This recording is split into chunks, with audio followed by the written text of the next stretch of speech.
Moment. I think we're live. Hey, everybody.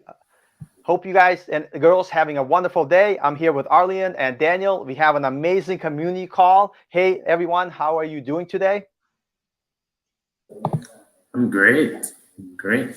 Enjoying Yeah, great the too. How are you?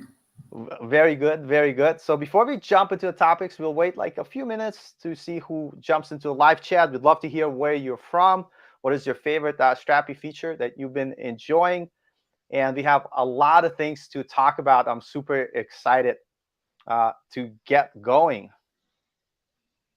Let's see. So, all right, let's start, nice and easy, and let's talk about what's been happening. I think it's pretty exciting, and we're gonna talk about what's new in Strapi 4.2. And today we're going to talk about what's been happening, what's new. We're going to give you a quick demo. And the most exciting part, talk about what's coming up. We're definitely going to mention some updates about Strapi Cloud, which everybody's super excited about. So what's been happening? We had an amazing plugin Strapi week. Thank you, Daniel, so much. I think you did an amazing job setting everything up. It was a great success. We had a lot of submissions, 15 submissions. And if you want to talk a little bit about this, Daniel, please go ahead. Yeah, absolutely. Thank you, Paul, for the shout out. But just like shout out to everyone who participated. Shout out to everyone in the team also for building an amazing API. Shout out to you also for coming on, giving a couple sessions. It was an amazing week. It feels like last week, but it wasn't. And yeah, honestly, it was great. We had at least 15 submissions from people in the Strapi community who spent a week just building and refining their plugins. And we had some great judges who just did an amazing job gauging and basically being jurors for every plugin that was submitted.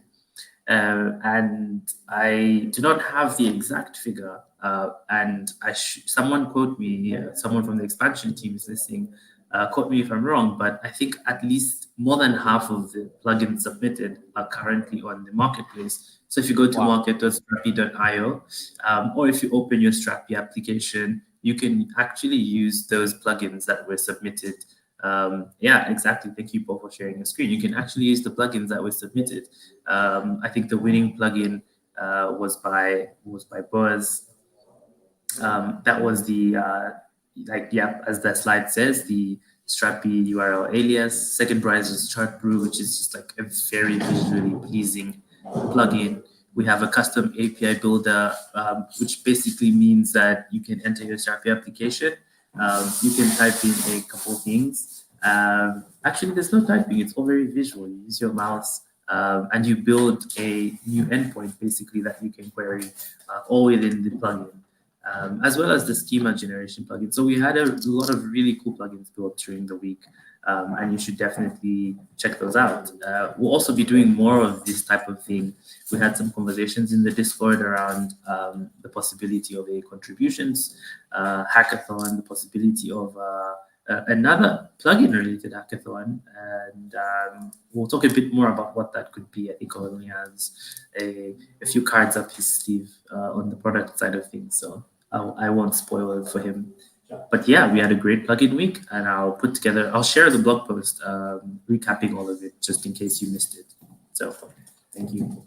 Yeah, no, it's really, really awesome. And just because the plugin week is done doesn't mean that you cannot submit additional plugins to the marketplace. We actually love that about Strapi, the fact that anyone could add additional functionality via plugin. So definitely check out the marketplace. And one thing I'm going to quickly show here, and I'll put it in the chat, is this amazing plugin resource page that we have that will help you to get started if you're new to this, or give you the support that you need if you already done this before. So very, very excited about that. And I'll throw that in the chat as well for those of you who are interested, which was awesome. And so next, let's talk about what we've done in the past release. We had dark mode, which is awesome because no application is complete without dark mode. So that was amazing. We had a guided demo mode, which allows you to get started very easily if you're new to Strapi, which was awesome. And we just mentioned our in-app marketplace where you could submit plugins. And I just shared with you that plugin resource page, which is awesome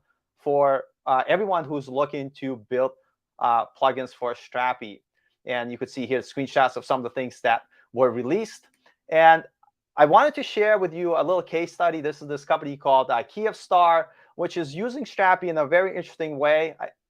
They have a website, but they also have a React native application that is powered by the same instance of Strapi. And that's something that I thought maybe some people sometimes don't think about, that you could have one Strapi project that could have certain use case, powering your website, powering your mobile app. And I think that's pretty cool. So definitely check this out on our website. It's a really good read, and it talks about the reason why they chose to do what they did.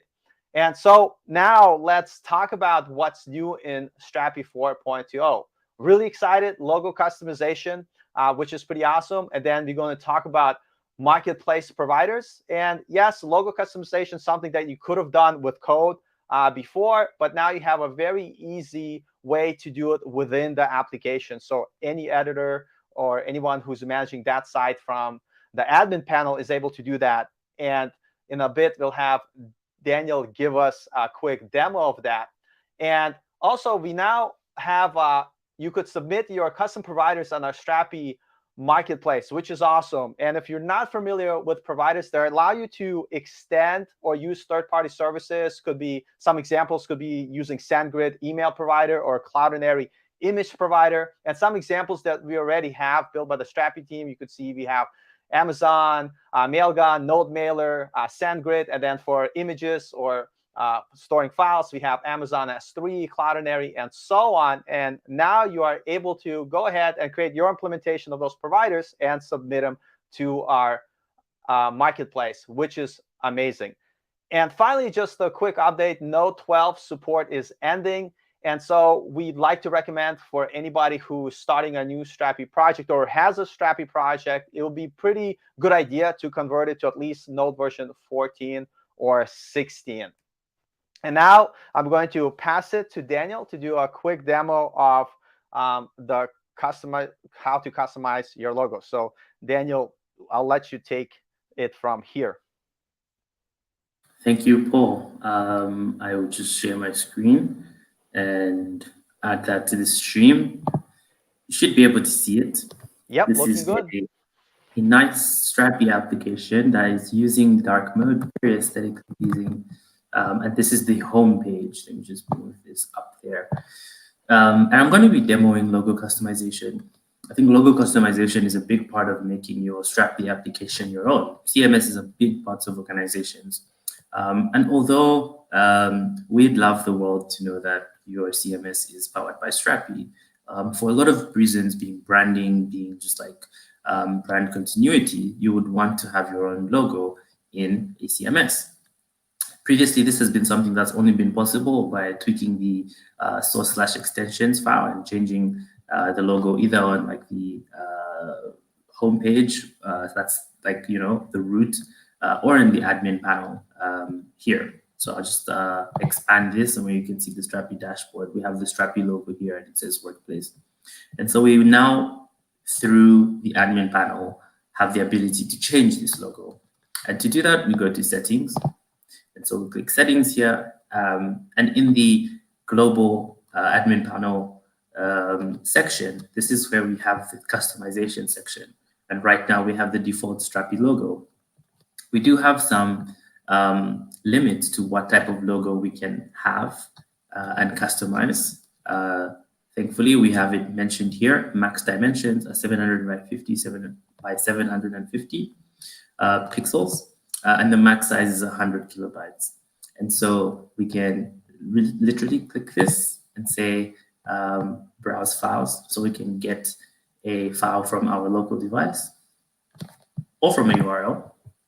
This time around, we'll get a file from my computer. And so we'll say browse. We'll click Ghostbusters. We want to add the Ghostbusters image as our logo. And so that's there. And all I need to do now is press save. And now you can see that the logo has been customized. So I'll just zoom in a bit and collapse this just so you can see sort of like what happens when you customize your logo. I think it looks very nice, just the ability to be able to do that. If you feel like someone had access to this and changed the logo and you didn't want that to happen, you can go straight to the customization and reset the logo also. And that way you have it back to the Strapi logo by default. And that's logo customization. We'd love to hear your feedback for what you'd like this to be and where you'd like this to go. Is this something you use? Would you like something extra with this? And yeah, drop your messages in the chat, drop your messages on our GitHub, open an issue, send us a forum post. We'd love to hear back from you. And that's it with logo customization. Thank you very much for watching my very quick but important demo of this new feature that we have in v4.2. Yeah, thank you, Daniel, for sharing. I think it's really awesome. I love that, that's the beautiful thing about Strapi, always adding new features and functionality, which constantly makes the application even more awesome, which I never thought would be possible, but it just keeps getting better and better and better. And so now let's talk about what's coming up next. So we have our beta release. We have media folders. We have TypeScript that I know a lot of people are waiting on. And then we have Arlene here who's going to talk about Strapi Cloud update, as well as some additional things as well. But let's kind of take a look. I think media folders is a really awesome feature, especially if you used Strapi before. There was no way to organize your images into folders. Well, now you have that functionality. So you're able to easily find the right asset, create custom file organization, and manage your files with ease. And we also have TypeScript. Those of you who really love TypeScript, to be honest, I'm slowly switching over to TypeScript. And I think it's awesome that you're able to create a Strapi project either in JavaScript or TypeScript now, which will add your type safety, type inference. You get all the access of TypeScript features that all of you love. For me, one of my favorite ones is just having great IntelliSense support. It just makes things so much easier, as well as get access to typed APIs, which is pretty amazing. And we're going to do a quick demo to take a look how to start a project with TypeScript. So if you want to check out the beta version, you can go ahead and do it now. So let me share my screen here. So all you have to do is just type npx. I thought I had it saved, but because I'm the slowest typer ever when I talk, which I don't understand why. Create Strapi app at beta. You could call it, try TypeScript. And when you click enter, you will have this amazing option which says, you want quick start, which will start it with SQLite and JavaScript support. But if you go to custom, you have this option now to either use JavaScript or TypeScript. So we'll go ahead, create, and select TypeScript. For our database, you will select the database you want. But for now, I'll do SQLite because it'll be perfect. And we'll go ahead and create the project for you. So now everyone could go ahead and give this a try. So not to wait for this to set up, I actually have this already open. And what you could see now, all your files are now going to be TypeScript files. I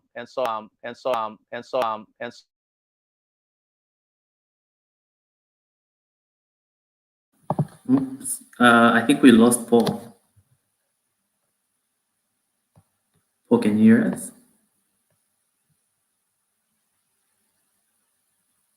I'll just drop a quick message.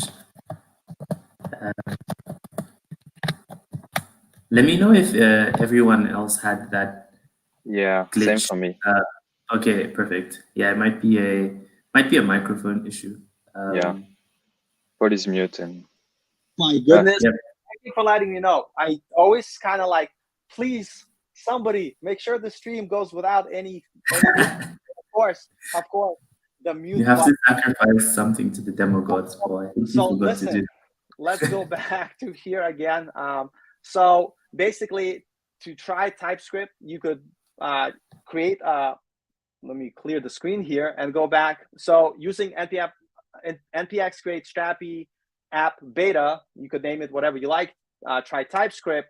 When you start the project, and I already created a project, so let me call it something else since we're doing this again due to my muted mic. So now you have this option to either do quick start. If you do a quick start, it will set up the project with JavaScript and using SQLite. But if you go to custom, manual settings, now you have an option of setting up JavaScript or TypeScript. I think this is a really good idea that you have the option to do either one. Like for instance, someone like me who's just transitioning into TypeScript, it's a great way for me to kind of like pick the one that I'm more comfortable with. So in that case, you're gonna choose TypeScript because TypeScript is awesome. Here you could set up whatever database you like. I'll go with SQLite and click enter, and it'll start building and setting up everything for you. And for brevity of the situation, what I was saying before, once your project is created, everything is going to be created and using TypeScript. So you have your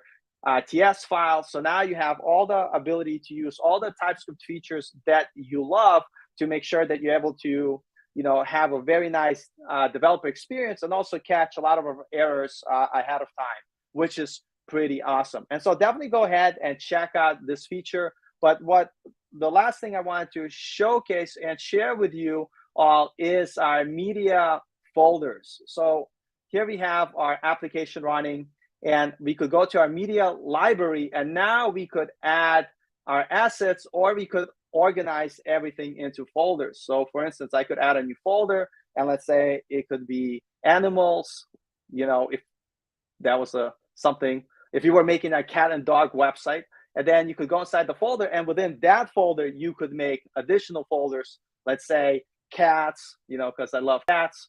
Maybe somebody else loves dogs, so we could put dogs.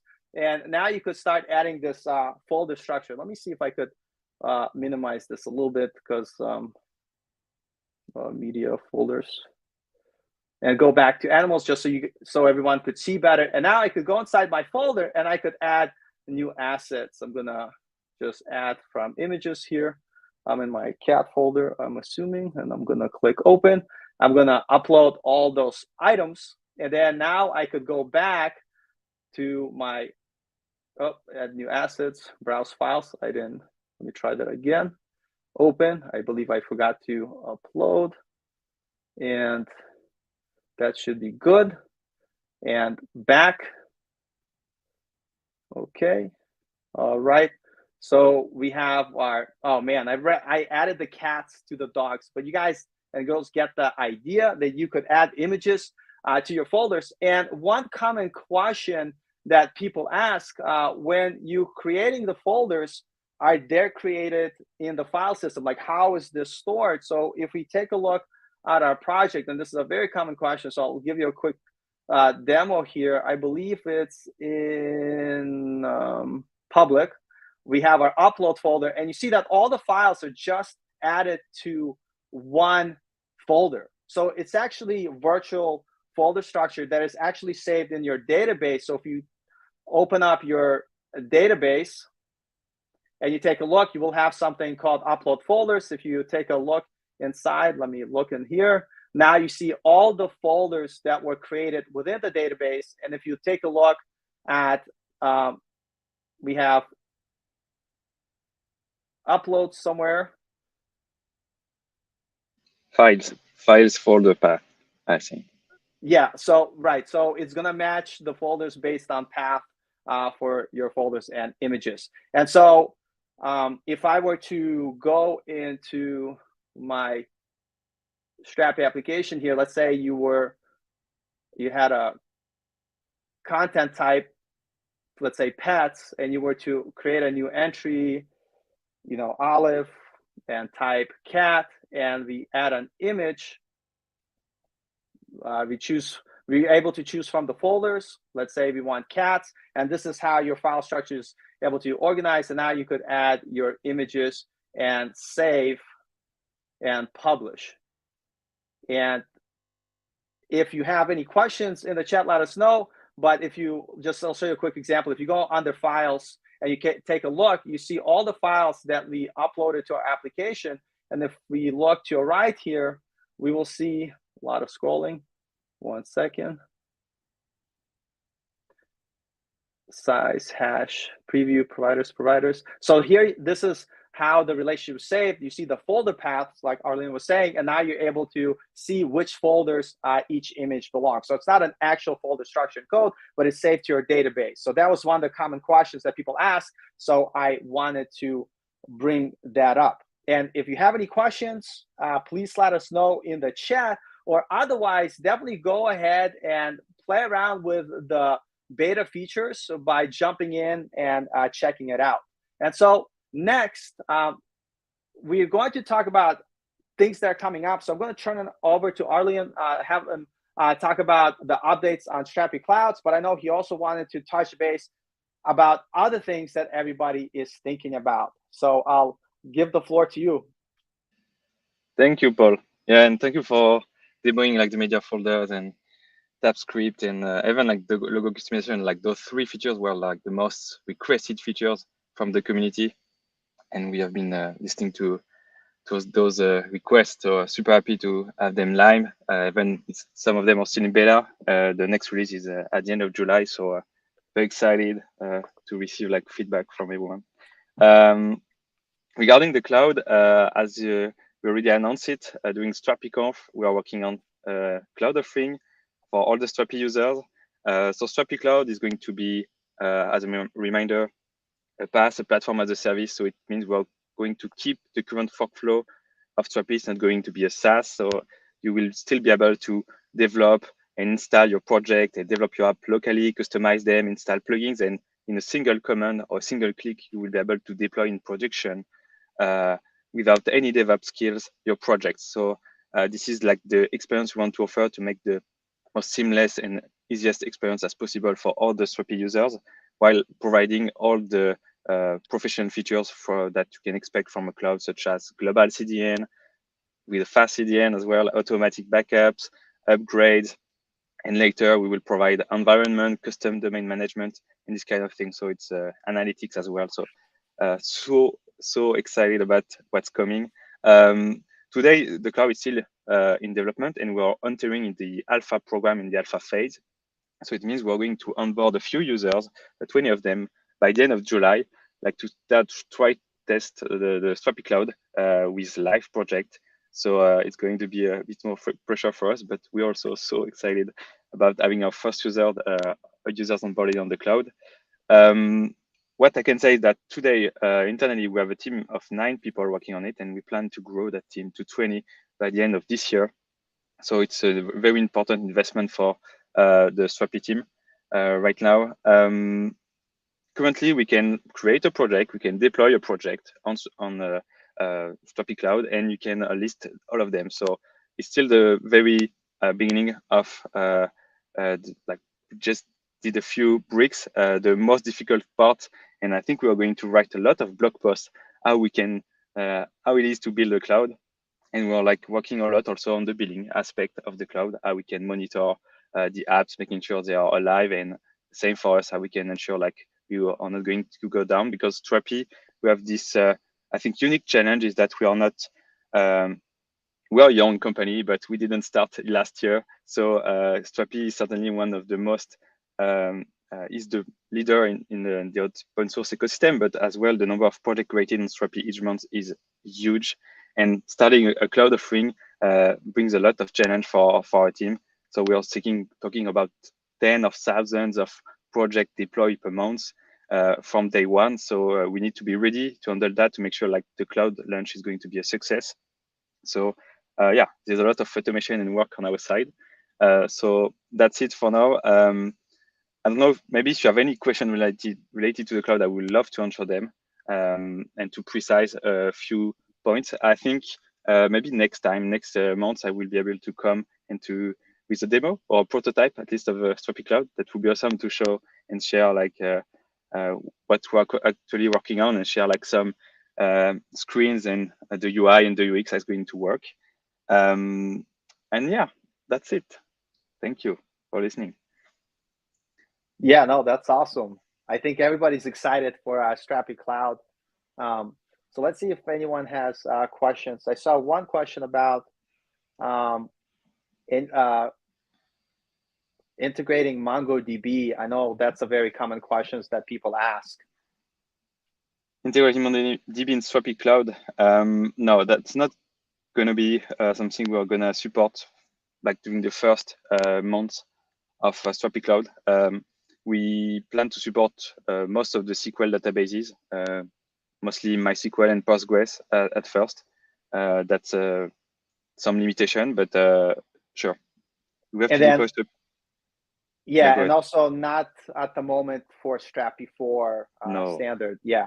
And now the question I have, I'm new to providers, but if someone wanted to create their own implementation and provide it, they could do that. Yeah. So that's the power that Strapi Cloud is going to bring to all our users, to keep all the customization capabilities offered by Strapi. So if you don't want to use our CDN, you can bypass it by using your own provider. If you don't want to use our database because you already have one, you can bypass that as well. Same for almost everything. So yeah, we don't want to lock the users at all. So that's the spirit, like no locking and like the easiest experience as possible for everyone. Yeah, no, that's awesome. And I know we kind of talked about this briefly before starting this chat. Talking about migration from Strapi 3 to Strapi 4, and I feel like a lot of people have a lot of questions because they might not know how much of a process of redoing Strapi 4 and how much the code base is different. And it was pretty much a rewrite because we have exciting features in the works in the future that we didn't do this time around. And so some of the things don't make sense. Yeah. And we have a lot of, like, yeah, as you mentioned, exciting features. I think one of them is that we published a RFC like 2 months ago about custom fields, because we like to bring the custom fields within Strapi. And the custom field will be available via the plugins. So a plugin will be able to bring and to add a custom field within the interface. So that's something coming. We are going to work on it during the August and July. And we plan to have an alpha or beta ready by the end of Q3. So it means September. That's what's the current status of this feature. We're also going to work on an improvement of the relation. Like we know that the relation, when you have like hundred of entities related, like to link to another one, like you have, like say a university with 1,000 students, like this field with the 1,000 students gonna be slow and the pagination is very complicated. So we are going to bring a solution to that problem. I've saw like the design of prototype yesterday, and it's going to be like amazing. And also we will be able to certainly to move the relation from the sidebar, like the right side of Strapi, to the main layout, which is going to be a game changer for a lot of users. We have heard all the feedback on this one, and we plan to fix it soon. Recently, also, we unlocked the number of nested components. That's something that which is part of v4.2. And it means you can nest as many components as you want.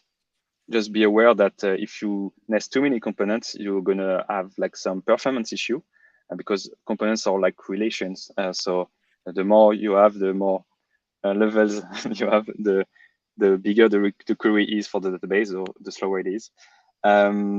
And yeah, we have also draft and publish v2 coming. So it means we will be able to have in parallel like a draft and a published version of your content, which is super asked by a lot of users right now. Like you cannot have draft and a published version at the same time. So we are gonna bring what some people call content versioning to Strapi, and then this will unlock a lot of possibilities for the users and for the team to bring like new features such as later publication workflow, bulk releases, reviews, workflows, and we need to build that brick before that foundation, before being able to work on those new features later.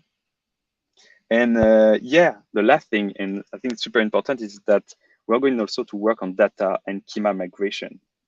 We will start working on that in Q3, and we hope we'll have this release by the end of the year. But data and schema migration has been something super difficult, and we wanted to work on it in V3, but it was so complex. That's why we decided to first like build the v4 and then start to work on data and schema migrations.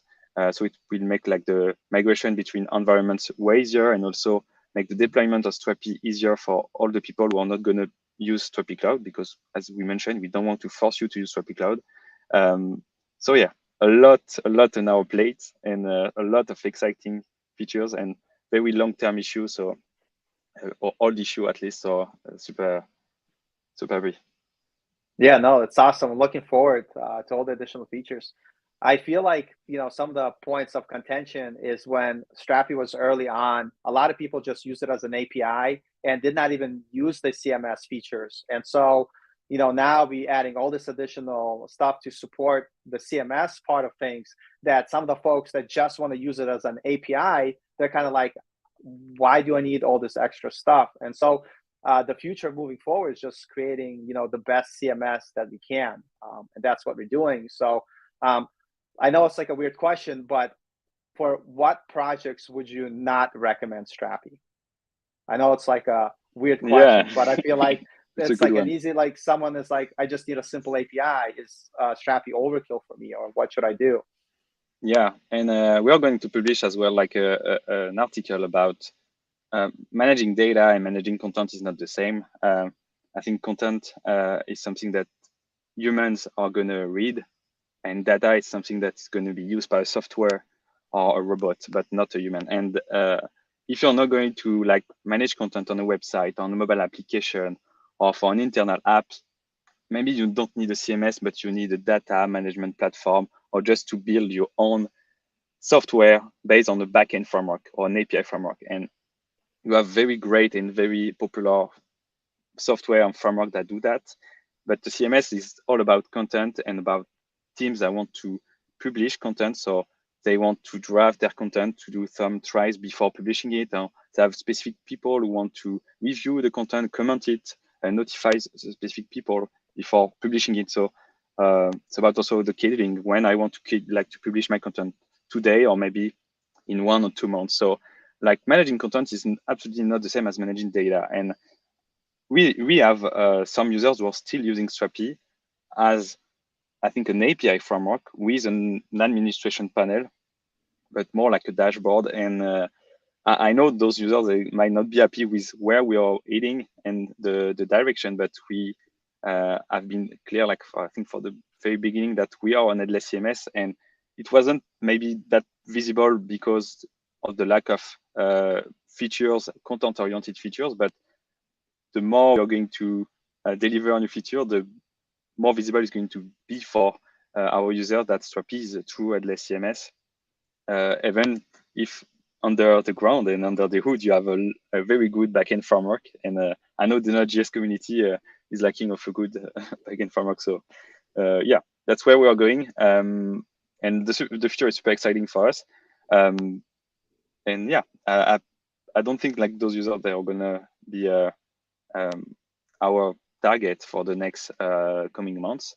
But we're also making most of the feature optional. So if you don't want a feature, you can remove the plugins if it has been like brought by a plugin. And if you don't want to publish or internationalization and later like bug releases, you can still not enable those features, and they won't be something that will cause you some issues during your management of data. But I would not recommend using Strapi if you're not managing content, to be honest. Yeah, and that makes perfect sense. We want to be the best in our space, and you can't keep everybody happy. And I think it's very important for us to stay clear with our message, like we have been, to make sure that we're hitting the market that we want.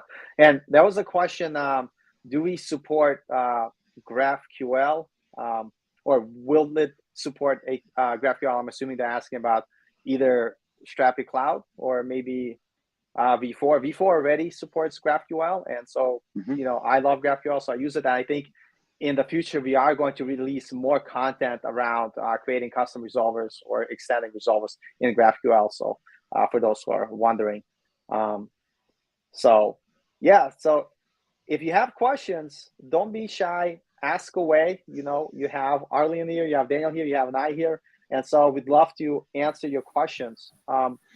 I think there were a couple of questions. that I might have missed? Yeah, this one around the pricing model for Good question. Strapi Cloud. So can you share what the pricing model will be for Strapi Cloud? Yeah, I think that's something we're going to share like before the launch, and we will certainly send a few surveys to the community. It will be like with a fixed price certainly, and with a few users included in your plan, in your tier. And then you will have some limitation like any say competitors, or at least in our industry, regarding the bandwidth, again, regarding the storage of your assets, but also the storage of all the entries you're creating in your database.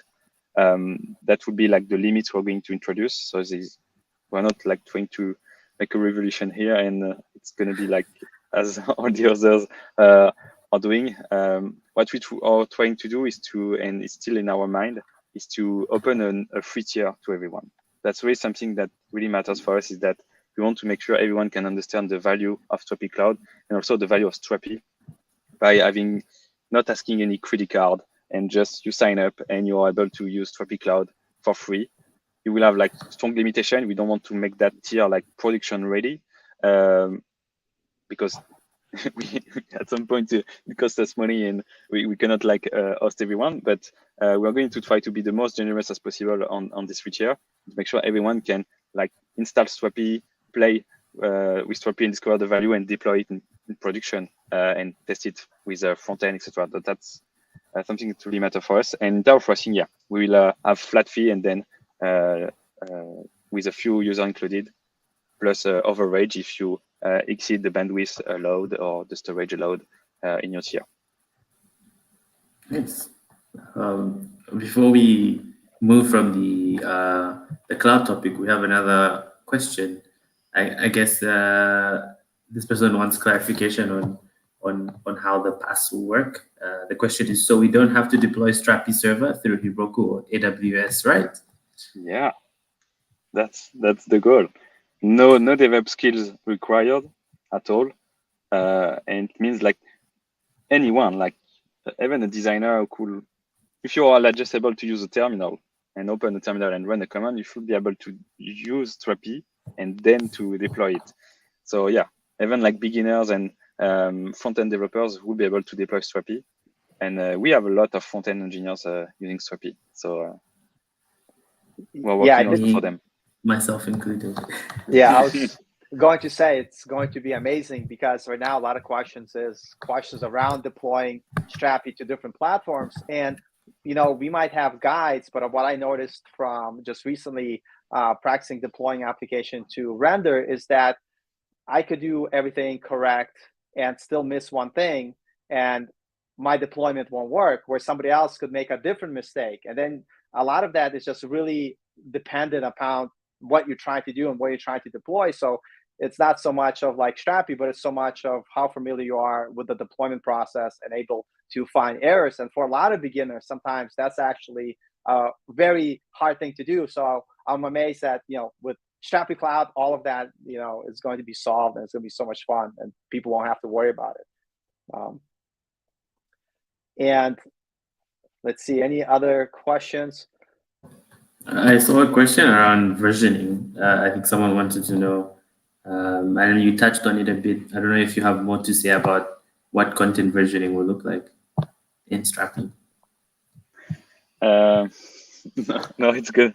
We cannot share anything yet. Like we are still making like the discovery, like having user interviews. But like multi-type of versioning, and this is why we would like to avoid to call it content versioning, because you have the versioning in terms of status. You have draft, to be reviewed, published, or archived kind of entries, and then you have versioning in terms of locals on languages. French, Italian, Spanish, and then you have version in terms of history, V1, V2, V3, the one you did like 2-3 years ago and just yesterday. And then we have this vision that we believe in the fact that people are going to manage content a bit differently regarding of the device, according to the device. So we also plan and anticipate that we will have to version the content based on the device, maybe mobile, iPad, tablets, computer, websites. So there's multi-kind of versionings, which is like a multi-dimensional matrix at the end. And we are like thinking Strapi and building this, what we call this the content engine internally, building the engine to make sure like we can support as many version of your content in a multi-dimensional way, which is a huge and very exciting engineering challenge. But it is our job like to do that, to anticipate that for you, make sure like all those features, they work perfectly well together, and that the UX and the experience is still easy for you as a content editor, and the API still makes sense, and the DX is great as a developer. So yeah, that's what I can share about content versioning. Is more than just draft and publish. Both draft and publish, languages, locals, history, and then devices. Awesome.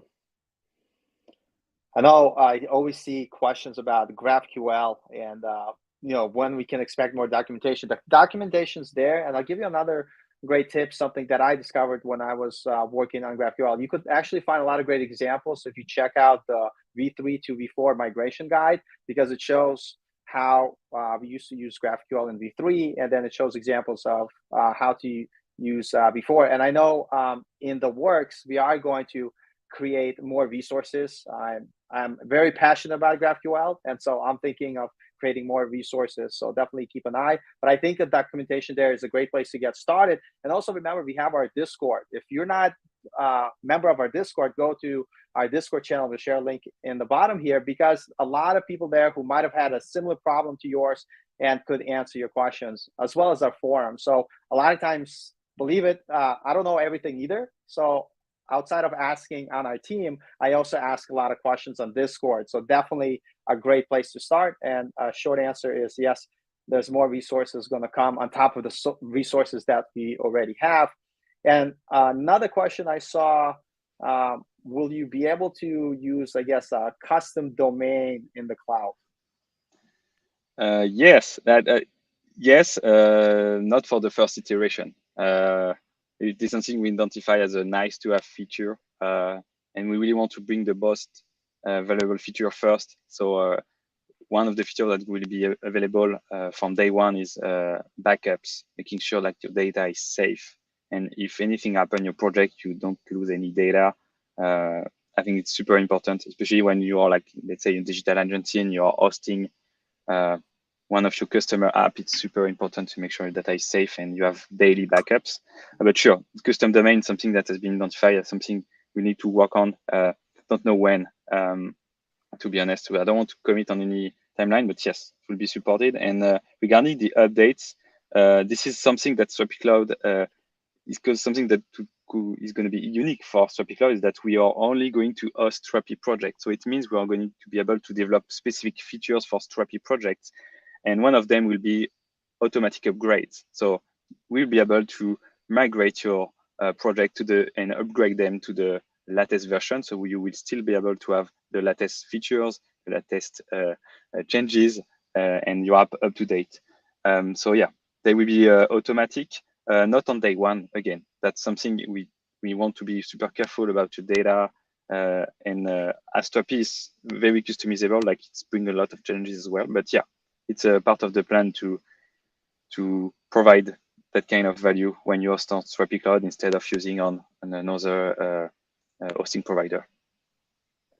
So excited. I can't wait, for everything to be implemented and done. I think Strapi Cloud is such an amazing feature that we're adding. So happy for it. So if you have additional questions, let us know. We're coming at time, and a great place to continue the conversation is obviously on Discord. So any last, before we go, parting thoughts for Daniel or Arlian?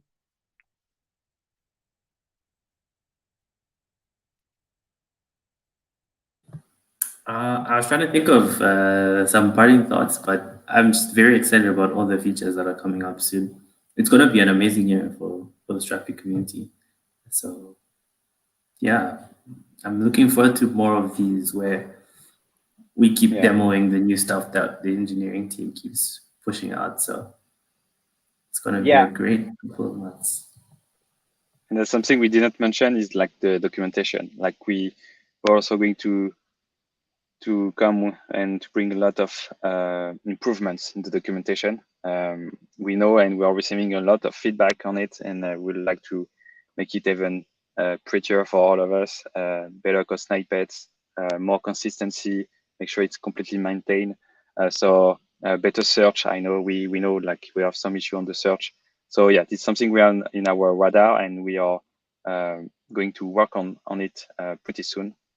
So yeah, also it's part of the product. So good documentation is part of the developer experience. So something we are going to improve as well.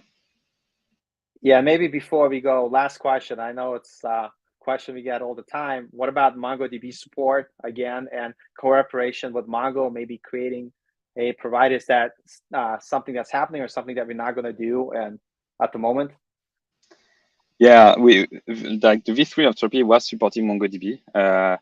It was like a legacy from the mean stack. I don't know if you remember the mean stack, like MongoDB Express, Angular, and Node. And that's why Strapi, and also it was, I think, the easiest database to install on a computer. It's easier than Postgres or MySQL. At the time, it was easier. So that's why, from historic reason, we were supporting MongoDB. But the more we grew, the more we have seen people using SQL databases. And I know we have a lot of users, still a lot of users on MongoDB. But regarding the proportion of users on Mongo and SQL databases, like there's no, like there were like a few percentage of users using MongoDB.